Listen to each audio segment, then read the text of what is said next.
안녕하세요. 소프트웨어공학과의 영진 교수입니다. 이번 시간은요, 프론트엔드 웹 개발 리액트 과목의 2025학년도 봄학기 기말고사 특강을 진행하겠습니다. 먼저 기말고사 안내입니다.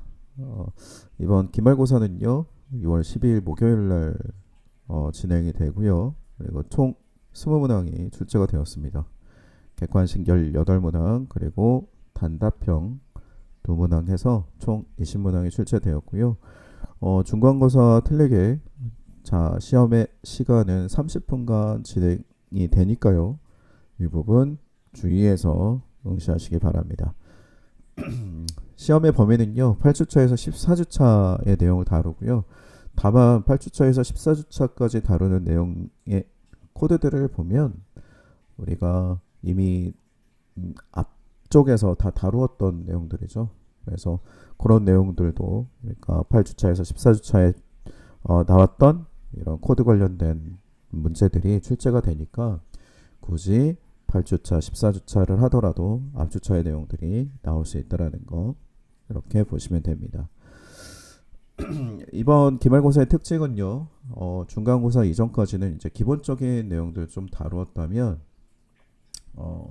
이 중간고사 이후에는 우리가 구현 위주 그리고 구현할 수 있는 라이브러리의 소개, 구현, 테스트 이렇게 들어갑니다. 그리고 13주차, 14주차부터는 우리가 실제로 파이어베이스라고 하는 API를 이용해서 우리가 구현을 해보고 있는데요. 그래서 실제로 이제 이번 기말고사는 구현을 할 수 있는 이 코딩 기반의 이 전체 코딩 기반의 이제 코드를 완성하는 문제 이런 문제들이 다수 출제가 되었습니다. 그래서 일단 이번 기말고사는 이런 코드를 연습해보고 실습해보고 이런 과정들이 필요하다. 이거 꼭 명심하시고 준비를 해보시면 좋을 것 같습니다. 이제 본격적으로 내가 어떤 내용들을 8주차에서 14주차까지 다루었는지 내용들을 한번 정리를 한번 해보도록 하죠. 여기 이제 8주차에는요, 이벤트 처리, 그리고 동적 화면 처리, 화면의 리스트, 데이터 출력하기 이렇게 세 가지 내용을 기반으로 다루었습니다. 그래서 이벤트 처리를 어떤 식으로 하느냐, 리액트에서 어떤 식으로 처리해서 이벤트를 연결해서 처리하느냐, 이게 이제 중요하겠죠. 그리고 동적 화면이라는 거는 특정 값을 비교하거나 값에 대한 그 값을 기반으로 해서 화면이 이제 변경되는 이런 처리들을 하는 거죠. 그리고 화면에 리스트 데이터 출력한다라는 얘기는 여러 묶음으로 되어 있는 이 리스트를 출력할 때 우리 약속되어 있는 코드가 있었습니다. 그래서 이런 부분들을 이제 구현하기 위한 방법들 그리고 코드를 생성하고 그리고 완성하는 이런 문제들이 출제가 됐으니까 이것도 코드 중심으로 예제 중심으로 잘 보시면 좋을 것 같아요. 이벤트 처리는 카메라 케이스 기법을 사용한다라고 얘기를 했죠. 그래서 우리가 소문자로 시작하고 중간에 이제 단어가 합쳐졌을 때 대문자로 나오는 이런 내용들로 간다고 했습니다. 그리고 핸들러는 함수로 직접 전달한다. 이 특징이 중요한 거죠. 함수를 실행시키는 코드가 중요한 게 아니고 함수를 전달한다. 함수를 매개변수처럼 전달할 수 있다라는 거. 요거. 그리고 상태 처리는 우리가 앞에서도 계속 이제 꾸준하게 다뤘던 것처럼 유즈 스테이트 이걸 이용해서 이 유즈 스테이트 값을 이용해서 UI를 이제 변경시키는 이런 부분들이 있었습니다. 그리고 조건부 렌더링이라고 그랬죠. 우리가 화면을 동적으로 이제 변경을 할 때 엔드 연산 그리고 사막 연산 그리고 if문 이런 것들을 이용해서 UI를 변경한다라고 얘기를 했습니다. 그리고 스타일을 동적으로 변경을 할 때는 이 클래스 네임 안쪽에 코드가 동적으로 우리가 사용할 수 있는 부분들이 있었습니다. 그렇죠. 클래스 네임 안쪽에 속성에 중괄호 안쪽에 넣어놓고 자바스크립트 코드로 우리가 동적으로 뭔가 처리할 수 있도록 클래스 동적 처리 이렇게 확인을 했었습니다. 그리고 리스트 렌더링 그러니까 앞에서 얘기했던 것처럼 리스트 데이터를 반복해서 이제 처리를 할 때 우리가 맵이라고 하는 함수, 여기에 있는 이 맵이라는 함수를 이용해서 처리를 했죠. 그래서 배열을 기반으로 배열을 기반으로 해서 JSX 요소를 반환해주고 있었다. 여기서 이제 중요한 게 키 속성이었죠. 키. 그래서 뭐 배열의 인덱스 값, 위치 값을 이용하기도 했지만 우리가 객체가 가지고 있는 우리가 다루는 데이터가 고유하게 가지는 값을 가지고도 우리는 키로 사용을 했었습니다. 그렇죠? 이거 잘 한번 보시고 그런 우리가 데이터 리스트 데이터를 다루면서 우리가 기존에 있는 데이터를 삭제하는 기능들이 있었어요. 기존에 삭제하는 기능은 필터를 이용했습니다. 필터. 그래서 필터의 속성은 뭐였죠? 특정 핸들러 함수가 반환하는 게 논리값이었죠. 비교하고 나서 반환되는 값이 논리값. 논리값에 따라서 true인 데이터만 반환을 해서 유지하는 이런 특징들이 있었습니다. 그래서 이 코드도 잘 한번 살펴보시면 좋을 것 같고, 자, 구조차 내용입니다. 구조차에서는 우리가 사용자 화면 폼을 만드는 거였어요. 입력 폼을 하기 위해서 우리가 HTML에 있는 폼 태그 그리고 인풋 태그들을 이용해서 이제 화면을 했고요. 그리고 우리가 입력받은 데이터를 다른 요소의 데이터 전달하기, 우리가 props를 이용해서 전달을 했죠. 컴포넌트 간에, 자, 부모, 자식 간의 컴포넌트 간에 데이터 전달하는 것들이 있었고, 그리고 상태 관리, 콘텍스트 API를 이용해서 상태 관리를 통해서 데이터를 공유하는 이런 내용들을 다루었습니다. 그리고 효율적인 화면 구성하기에서는 뭐 여러 가지 패턴들이 있었죠. 화면을 어떻게 구성하는 게 좋다라고 하는 이런 내용들을 다루었습니다. 그 내용을 보면 입력값을 우리가 인풋 태그 안쪽에 사용자가 입력하는 데이터를 다루기 위해서 useState로 입력값 상태 관리를 했었고요. 그리고 onChange라고 하는 이벤트 속성이 되겠죠. 여기에 입력값 변경을 감지하고 그리고 값을 바꿔주는 useState에서 이제 바꿔주는 처리가 있었죠. set 함수. 그래서 그거 어떻게 처리가 되는지 그거 잘 한번 보시면 되는 거고, 이벤트는 인풋 안쪽에는 우리가 onChange라는 걸 사용했지만 폼 태그 쪽에서는 onSubmit이라는 이벤트로 이벤트를 처리를 했다라는 거 기억 좀 해주시면 될 것 같아요. 그래서 이제 폼 데이터 입력값을 처리를 하고 우리가 validation 했죠. 검증하고 전송하는 이런 처리들, 이런 코드들, 이것들을 우리가 살펴봤습니다. 그것들 잘 한번 보시면 좋을 것 같아요. 우리가 입력을 한다면 당연히 검증이 있어야 되고, 검증하고 나서 전송하는 일련의 이런 과정들, 이것들이 이제 필요로 한 거고, 앞쪽에서 데이터를 어떤 식으로 하느냐, 변경이 됐을 때 어떻게 처리가 되느냐, 이런 코드들을 잘 한번 봐두시면 좋을 것 같아요. 그래서 이제 UI 기본적으로 업데이트하고 데이터 전달하는 거, 스테이트를 유즈 스테이트 이용하게 되면은 데이터를 뭐 바로바로 갱신을 해서 사용을 하게 되는 거죠. 그리고 부모 자식 간의 컴포넌트 데이터 전달하는 거 이제 props를 이용해서 전달을 한다라는 거. 그리고 필요에 따라서는 사용자가 입력한 데이터들이나 이런 것들을 모아놓고 데이터를 저장해서 사용한다라고 얘기를 했고, 앞에서 얘기했던 대로 상태 관리 콘텍스트 API를 이용해서 컴포넌트 간에 전달하는 거, 여러 단계 이제 컴포넌트를 거치는 것이 아니죠. 그래서 불필요한 컴포넌트가 분명 있을 거예요. props를 굳이 불필요하게 이제 사용해야 되는 경우, 이런 거 대체해서 이제 우리가 전역 상태 관리를 이용할 수 있다. 콘텍스트 API를 이용할 수 있다. 이렇게 보시면 됩니다. 자, 10주차에는요, 이제 우리가 투두리스트의 화면을 한번 만들어 보았습니다. 기본적으로. 그래서 이 단계에서는 우리가 사용자가 요청하는 URL을 구성을 한번 해봤죠. 그래서 이 구성하기 위한 방법, 그리고 사용자 요청별로 화면을 어떤 식으로 구성했는지, 그리고 투두리스트를 화면을 만들어 보았습니다. 기본적으로 싱글 페이지 애플리케이션이라고 하죠. 페이지 세로 거침 없이 컴포넌트들을 변경한다. 그래서 실제로 꼭 리액트가 아니더라도 이 바닐라 JS나 이 기본적인 자바스크립트만 가지고도 싱글 페이지 애플리케이션을 만들어낼 수 있죠. 그러나 우리가 생산성을 조금 더 높이고 코드를 좀 더 쉽게 구현할 수 있도록 해주는 게 이제 이런 라이브러리가 되는 겁니다. 그래서 이 리액트도 이 싱글 페이지 애플리케이션을 만들기 위해서 이렇게 나온 거니까 이 싱글 페이지 애플리케이션이 무엇인지 잘 기억을 해두시면 좋을 것 같고요.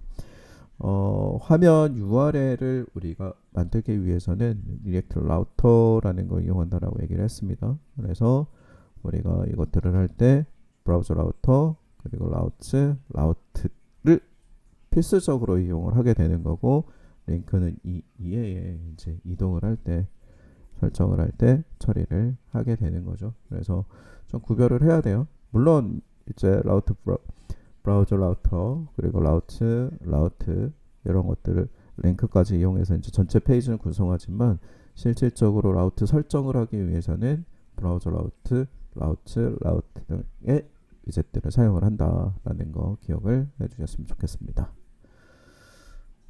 그래서 이제 우리가 동적 라우팅을 했었죠. 이제 기본적으로 뒤쪽에 링크 URL 뒤쪽으로 나오는 이 데이터를 우리가 받아서 처리하는 부분들이 있었고요. 그리고 404 페이지 처리하는 코드가 있었습니다. 그리고 중첩 라우팅, 이제 라우팅을 하고 페이지에 들어가서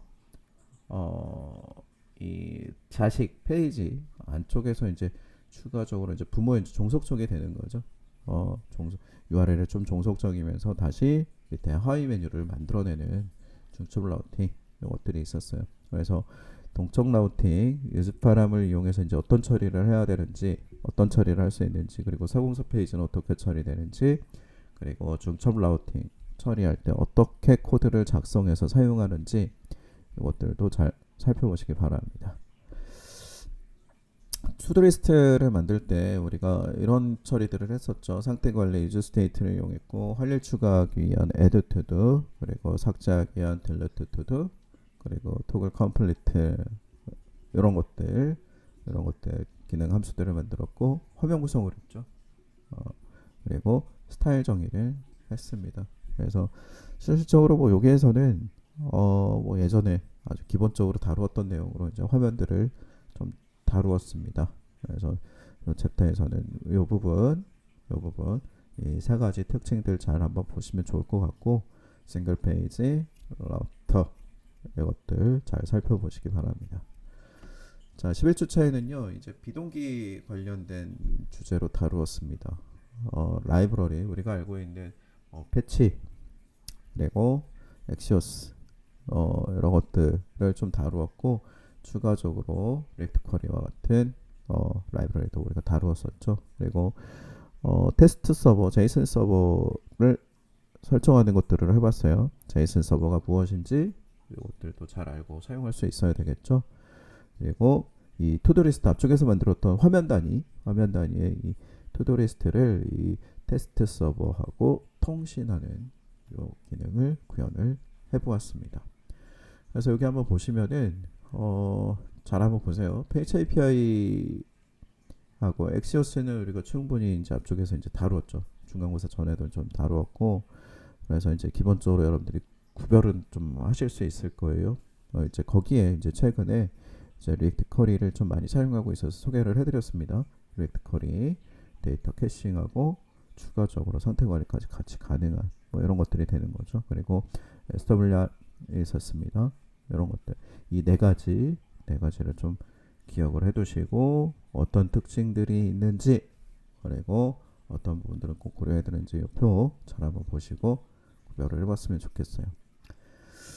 자, 제이슨 서버 이거를 하는 이유는 우리가 보통은 이제 리액트는 프론트엔드, 백엔드를 이제 구분하고 개발을 하죠. 그런데 이제 백엔드에 이제 완성이 되지 않더라도, 아니면 완성될 때까지 기다렸다가 우리가 개발하는 건 아니잖아요. 그렇다면은 기본적으로 약속되어 있는 아마 그 API의 규약은 있을 겁니다. 제이슨 형식 이제 약속이 돼 있겠죠. 그렇다면은 약속되어 있는 이 제이슨 형식으로 우리가 간단하게 테스트할 수 있는 서버를 제공해 주는 게 이제 제이슨 서버다. 그래서 이 제이슨 서버를 이용하는 방법, 그리고 구성하는 방법, 그리고 실행하는 방법, 요것들을 정확하게 여러분들이 할 수 있어야 할 것 같아요. 그래서 우리는 이제 투두리스트 안쪽에서 이 CRUD 할 수 있는 우리 제이슨 서버와 연결을 해서 CRUD 할 수 있는 것들을 사용을 했습니다. 여기서 우리는 우리 use effect라고 하는 훅을 사용을 했고요. 어떤 단계에서 use effect를 사용했는지 잘 한번 확인 한번 해보시고, 그리고 use state 이거 이런 거 한번 해보시고요. 그리고 엑시어스 이용해서 CRUD 하는 코드 이것도 한번 살펴보시기 바랍니다. 자, 상태 관리 12주차에는 이제 우리가 상태 관리에 대해서 좀 다뤄봤어요. 상태 관리가 무엇인지, 상태 관리를 할 수 있는 도구들은 어떤 것들이 있는지, 그리고 이거를 다시 투두리스트 이쪽에 이제 반영을 하는 형식으로 처리를 했습니다. 자, 상태는 스테이트였죠. 그래서 일단 기본적으로 상태는 변할 수 있는 데이터, 그리고 유즈 스테이트를 이용을 했습니다. 유즈 스테이트를 이용을 했고요. 그리고 데이터를 컴포넌트 간에 전달을 하는 과정에서는 이 props를 이용해서 처리를 했어요. 그렇죠?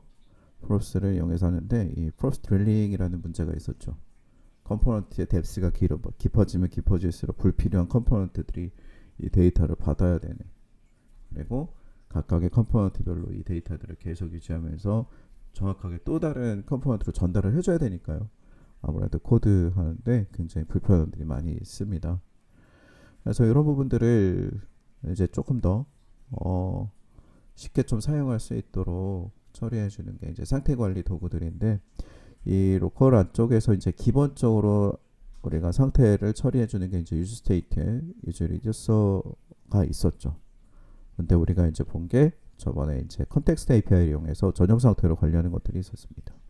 그런데 이제 최근에는 물론 이전부터 이제 리럭스가 이제 사용이 됐고, 그 다음에 우리는 이번에 이제 주스탠드 해놓고 리코일 이런 것들이 이제 최근에 많이 사용이 되고요. 특히 이제 최근에는 이제 주스탠드를 좀 더 많이 사용이 되고 있는 추세인 것 같습니다. 그리고 여전히 이제 리럭스 기반의 상태 관리 도구를 사용을 하게 되는데, 이제 최근에는 리덕스 툴킷이라는 게 나와서 좀 더 편하게 상태 관리할 수 있는 도구들을 제공을 하고 있습니다. 자, 우리는 이제 리덕스 툴킷을 이용한 상태 관리를 했었죠. 그래서 create slice 그리고 config store 등을 이용해서 여기 상태 리소스를 좀 더 간소화하는 툴킷을 이용해서 이렇게 처리를 했습니다. 그리고 use select와 use dispatch 이용해서 상태를 셀렉터 조회를 하고, dispatch는 액션 실행해 주는 거, 요것들이 있었고요.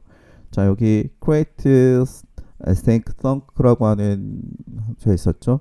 요게 이제 비동기 통신 쉽게 처리해 주는 거, 그리고 extra reducer로 서버 데이터 비동기 처리해 주는 거.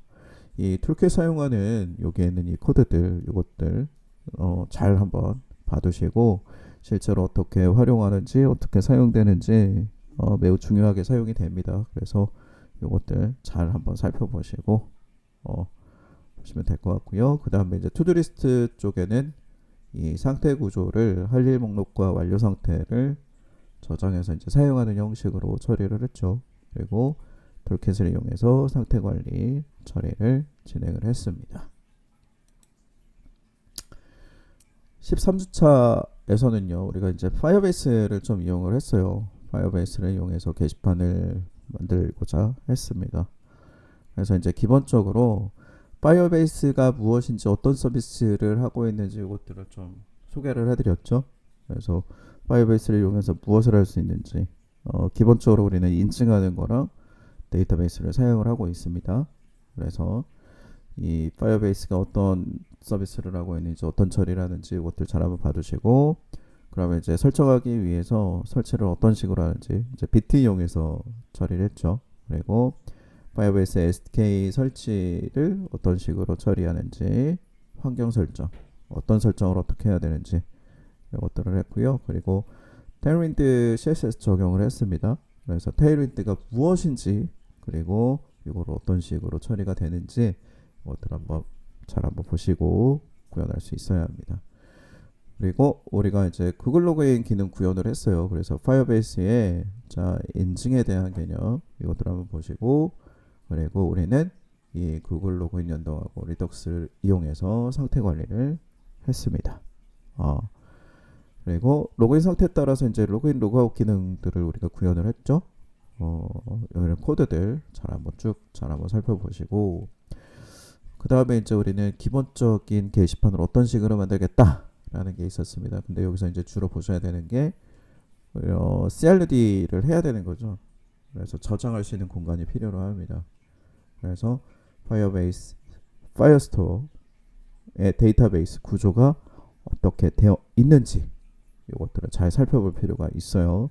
어떤 구조로 데이터가 저장이 되는지 이거를 잘 한번 보시면 좋을 것 같습니다. 자, 14주차고요. 14주차에서는 이 게시판을 구현을 했어요. 게시판을 작성하는 기능, 그리고 조회하는 기능, 수정 기능, 삭제 기능 이런 것들을 사용을 했고, UI들을 반영을 했죠. UI들을 테일윈드 CSS를 적용하고 이런 처리들을 했습니다.